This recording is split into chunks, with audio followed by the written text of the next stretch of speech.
লক্ষ লক্ষ মানুষ উমরা করতে আসছেন।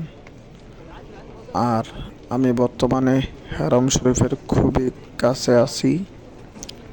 এখন আমি আপনাদেরকে দেখাবো হারাম শরীফের কাছে যে ক্লক টাওয়ার, এটি সেই ক্লক টাওয়ার।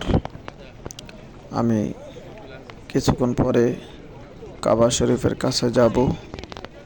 আর এই পিলারগুলা হারাম শরীফেরই।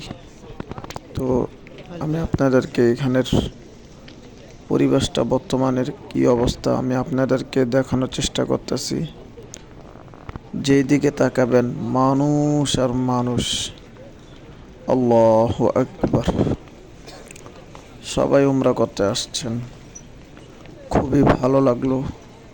আমি দোয়া করি আল্লাহ যেন সবার উমরাই কবুল করে নেন এবং সব মানুষদেরকে এই কাবা শরীফে জীবনে একবার হলেও মৃত্যুর আগে যেন আসার তৌফিক দান করেন।